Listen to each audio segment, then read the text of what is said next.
नमस्कार साथियों। अपना जो है कि प्रक्षेप्य गति प्रोजेक्टाइल टॉपिक चल रहा था, उसका कल की क्लास में हमने जो भी अपने पास में फॉर्मूले थे उनको डिस्कस किया। आज की क्लास में जो अपने पास में इससे क्वेश्चन बनते हैं उनको डिस्कस करते हैं। तो आज की क्लास का पहला क्वेश्चन अपने पास में ये है कि पृथ्वी तल के समांतर मुक्त आकाश में कोई एक गोली है 0.1 kg की, उसको 40 मीटर पर सेकंड के प्रारंभिक वेग से फेंका जाता है, तो उसका जो पथ होगा उसका समीकरण अपने को याद करना। सही है। तो जैसे सॉल्यूशन अपने पास में क्या होगा इसका, जैसे कोई व्यक्ति है, मान लेते हैं कि कोई व्यक्ति यहाँ पर खड़ा है, वो किसी वस्तु को पृथ्वी तल के समांतर, यानी कि ये व्यक्ति पृथ्वी के ऊपर खड़ा है, यहाँ से वो किसी गेंद को फेंक रहा है। पृथ्वी तल के समांतर एक गेंद है जिसको 40 मीटर पर सेकंड के प्रारंभिक वेग से फेंकता है, यानी कि यहाँ से किसी गेंद को वो ऐसे फेंकता है, तो गेंद की गति ऐसी होगी, पृथ्वी तल के समांतर होगी, और इसका जो वेग है वो कितना है प्रारंभिक वेग न्यू एक्स, ये बराबर इसका कितना है, ये इसमें है 40 मीटर पर सेकंड। सही है। 40 मीटर पर सेकंड के वेग से क्या कर रहा है, गेंद को फेंक रहा है, तो इसका जो पथ है उसका समीकरण याद करना। सही है। तो गेंद की जो गति होगी वो किस डायरेक्शन में होगी, एक्स डायरेक्शन में होगी, एक्स दिशा में होगी। वाई और वाई में क्या होगी गेंद की गति, यानी कि न्यू वाई का वैल्यू कितना होगा, 0 होगा। न्यू वाई क्या होगा, 0 होगा, क्योंकि व्यक्ति यहाँ खड़ा होकर गेंद को फेंक रहा है। तो गेंद की गति केवल एक्स डायरेक्शन में है, क्योंकि गेंद ऊपर की तरफ तो गई नहीं है। तो वाई डायरेक्शन में इसका वेग भी है वो कितना है, 0 है, और अक्ष में इसका वेग अपने को दे रखा है कि 40 मीटर पर सेकंड के प्रारंभिक वेग से क्या कर रहा है, ये गेंद को फेंक रहा है। इसका समीकरण अपने को याद करना। सही है। तो यहाँ से अपने पास में गति का समीकरण का यूज़ करेंगे, तो अपने पास में क्या होगा, यहाँ से अपने पास में होगा अक्ष के लिए समीकरण याद करते हैं, यानी कि अक्ष दूरी, तो अक्ष बराबर अपने पास में क्या होगा, new T plus half A T square. अक्ष दिशा के लिए अपने पास में ये न्यू एक्स होगा और यहाँ पे क्या होगा, ए एक्स होगा। सही है। तो यहाँ से अक्ष बराबर अपने पास में कितना होगा, न्यू एक्स का वैल्यू अपने पास में दे रखा है, कितना दे रखा है, एक्स दिशा में इसका वेग है 40 मीटर पर सेकंड, तो 40 टी प्लस 1/2 ए एक्स का वैल्यू, अक्ष दिशा में ए एक्स क्या होता है, कॉन्स्टेंट होता है, यानी कि त्वरण का जो अक्ष घटक होता है वो क्या होता है, कॉन्स्टेंट होता है, 0 होता है। तो यहाँ वैल्यू क्या होगा, 0 होगा, तो ये तो पूरा 0 हो जाएगा।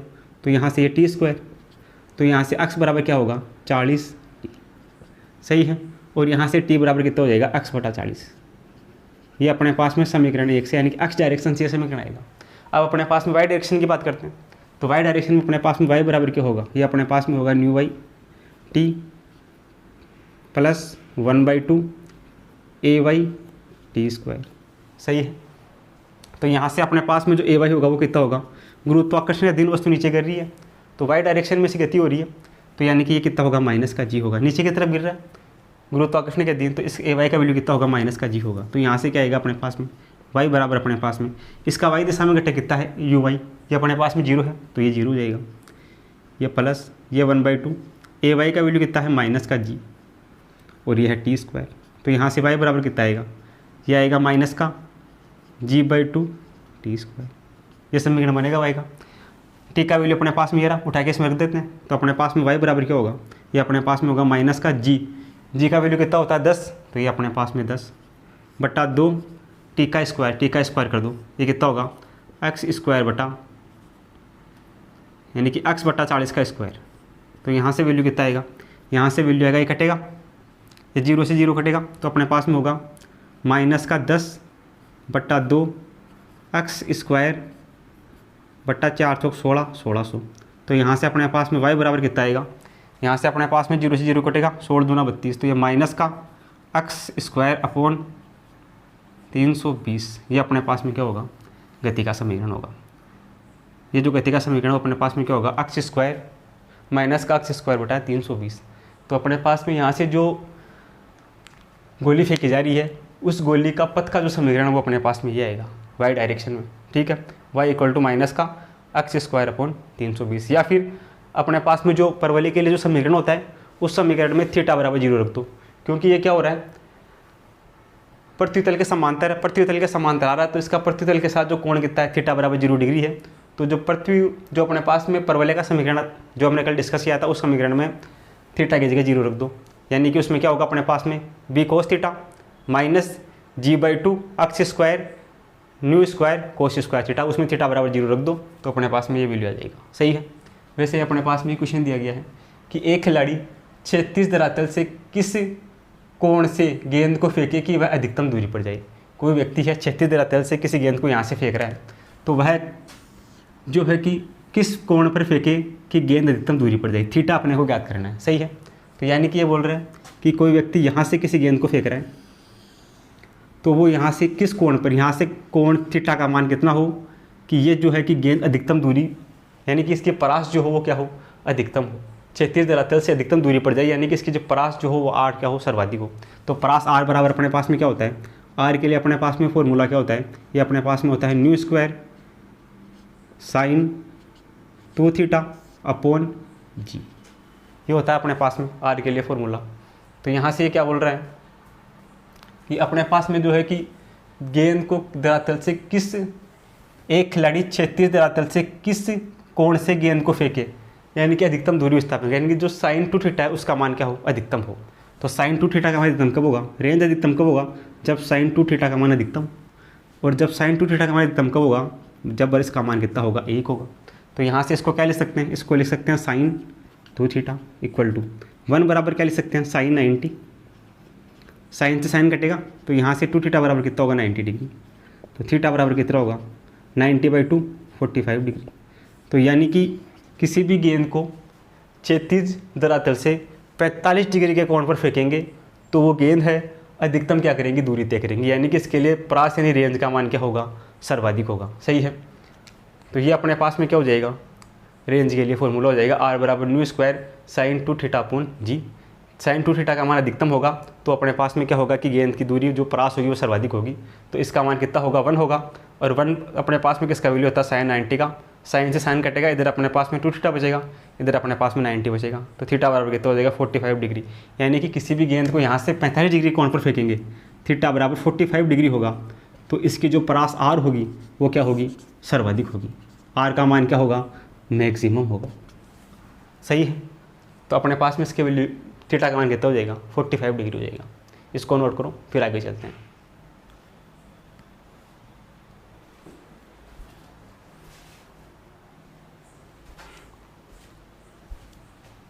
आगे अपने पास में प्रॉब्लम नंबर 4 है। प्रॉब्लम नंबर 3 है, उसमें अपने को दिया गया है कि न्यू क्या है, प्रारंभिक वेग है, से किसी गेंद को थीटा कोण पर प्रक्षेपित किया जाता है। प्रक्षेपक की परास कितनी है, आर है। यदि प्रक्षेपक कोण को समान रखते हुए वेग को दोगुना कर दिया जाए तो परास क्या होगी। सही है। यदि वेग को दोगुना कर दे और इसकी जो परास जो प्रक्षेपक कोण है उसको समान रखा जाए तो इसकी परास पर क्या प्रभाव पड़ेगा। सही है। तो सॉल्यूशन क्या होगा, अपने पास में परास आर के लिए फॉर्मूला क्या होता है, ये अपने पास में होता है u square sine 2 theta upon g, ये परास के लिए फॉर्मूला होता है। सही है। अब ये क्या बोल रहा है कि किसी गेंद को थीटा कोण पर प्रक्षेपित किया जाता है, प्रक्षेपक की परास कितनी है, आर है, तो आर बराबर अपने पास में यह है। यदि प्रक्षेपक कोण समान रखा जाता है, कोण जो थीटा है उसको समान रखा जाए और वेग को क्या कर दिया जाए, दोगुना कर दिया जाए, यानी कि अपने पास में रिलेशन क्या होगा, ये थीटा को समान रखा जाए, थीटा क्या हो गया, कांस्टेंट हो गया, और जी भी क्या हो गया, कांस्टेंट होता ही है। तो यहाँ से आर समानुपाती किसके हो गया, न्यू स्क्वायर की हो गया, ये रिलेशन बन जाएगा। आर समानुपाती क्या होगा, न्यू होगा। अब ये क्या बोल रहा है कि वेग को दोगुना कर दी जाए। प्रारंभिक कंडीशन ये है, बाद में क्या कर रहा है, ये अपने पास में आर समानुपाती है न्यू स्क्वायर की, तो अपने पास में आर डैश कितना होगा, यदि वेग को दोगुना कर दिया जाए तो आर डैश परास अपने पास में क्या होगा, ये अपने पास में होगा 2 न्यू, इसका स्क्वायर। तो यहाँ से अपने पास में आर डैश कितना हो जाएगा, 2 का स्क्वायर 4 और न्यू। तो परास पे क्या प्रभाव पड़ेगा, परास 4 गुना हो जाएगा। यदि वेग को दोगुना कर दिया जाए, प्रक्षेपक कोण को समान रखते हुए वेग को अगर यू का मान दोगुना कर दिया जाए तो परास कितनी हो जाएगी, प्रारंभ की 4 गुनी हो जाएगी।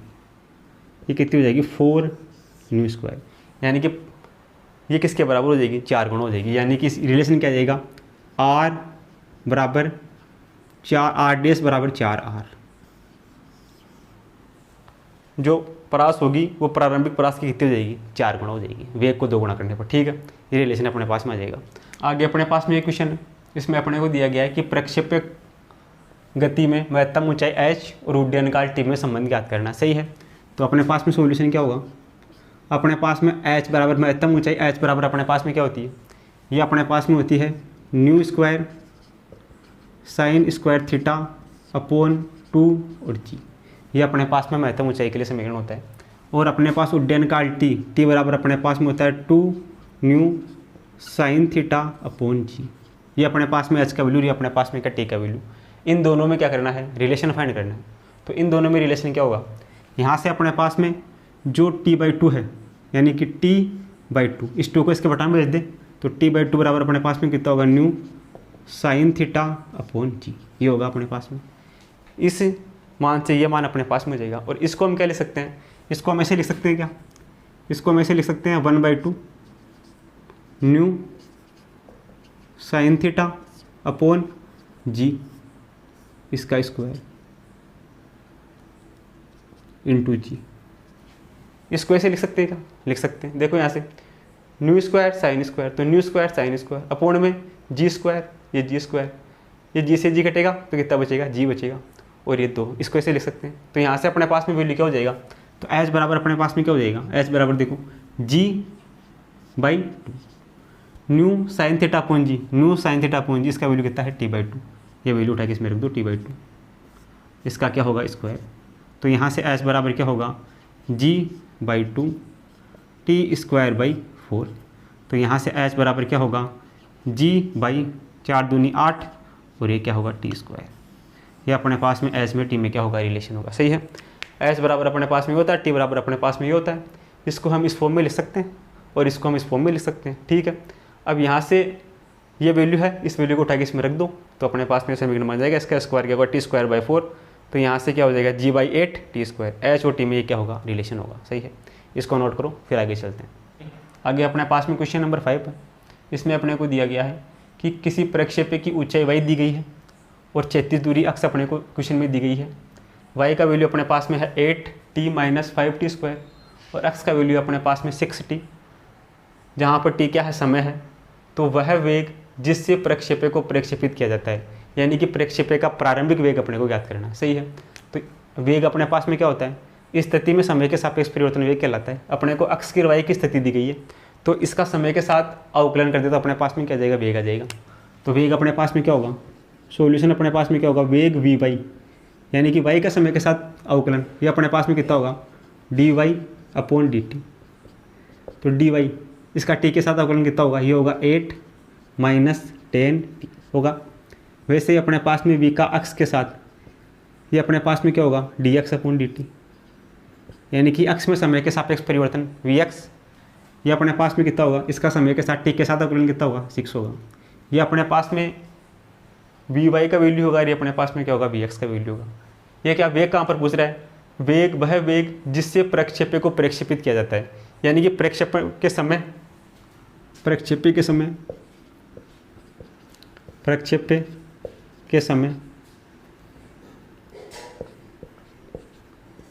समय जो t होगा, t बराबर कितना होगा 0 होगा। प्रारंभिक बिंदु पर t का मान कितना होगा 0 होगा। जहाँ से इस प्रक्षेप्य को प्रक्षेपित किया जा रहा है वहाँ पर t का मान 0 होगा, यानी कि अपने पास में जो vy होगा वो अपने पास में क्या होगा 8, t का मान 0 रखेंगे तो अपने पास में कितना होगा 8 होगा। और जो vx है वो अपने पास में कितना है, ये अपने पास में 6 है। सही है, तो वेग अपने पास में कितना होगा, वेग v बराबर अपने पास में होगा √v अक्ष का स्क्वायर प्लस vy का स्क्वायर, यानी कि vx यानी कि 8 का स्क्वायर 64 प्लस 6 का स्क्वायर 36। तो ये अपने पास में कितना होगा √100। तो यहाँ से v बराबर कितना होगा 10 मीटर/सेकेंड। इस प्रकार हम क्या कर सकते हैं, वेग का मान ज्ञात कर सकते हैं। ठीक है, अगली प्रॉब्लम अपने पास में यह है कि एक प्रक्षेप्य को प्रारंभिक वेग अपने पास में i+2j है दिया गया है, जहाँ पर i जो है पृथ्वी के साथ तथा j क्या है ऊर्ध्वाधर है और g का मान 10 मीटर/सेकेंड है। तो प्रक्षेप्य का पथ अपने को ज्ञात करना। सही है, तो सॉल्यूशन अपने पास में क्या होगा, कि एक प्रक्षेप्य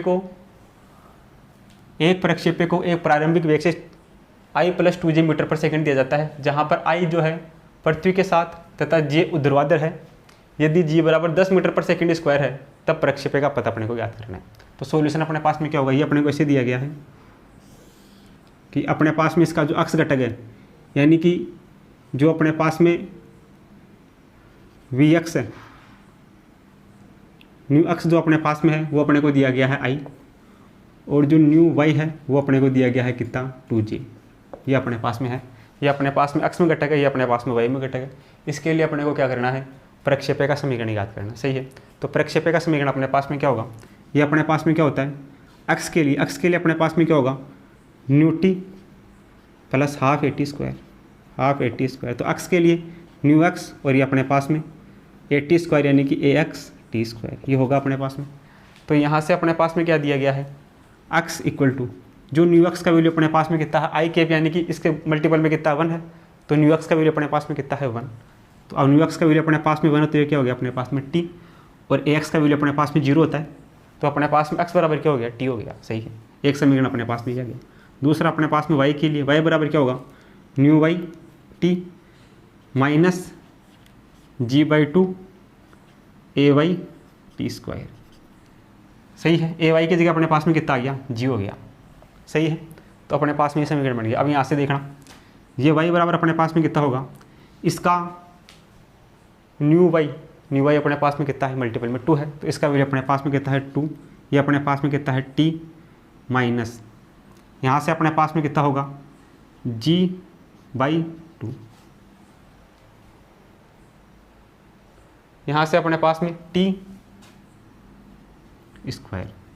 अब अपने पास में टी किसके बराबर एक्स के बराबर है तो यहाँ से वाई बराबर अपने पास में कितना होगा, ये अपने पास में होगा 2x माइनस का जी का मान कितना अपने पास में 10 तो 10/2 और ये अपने पास में टी की जगह x तो ये होगा x का स्क्वायर। तो समीकरण अपने पास में y बराबर होगा 2x माइनस का 5x स्क्वायर। ये अपने पास में क्या बनेगा प्रक्षेपिका का समीकरण बनेगा जिसके अपने पास में घटक दिए गए हैं। न्यू एक्स का घटक अपने पास में आई है और न्यू जे का घटक अपने पास में कितना है 2j है, तो उसके लिए अपने पास में परवलय का समीकरण ही होगा। तो इस प्रकार हम इन क्वेश्चंस को क्या कर सकते हैं सोल्व कर सकते हैं।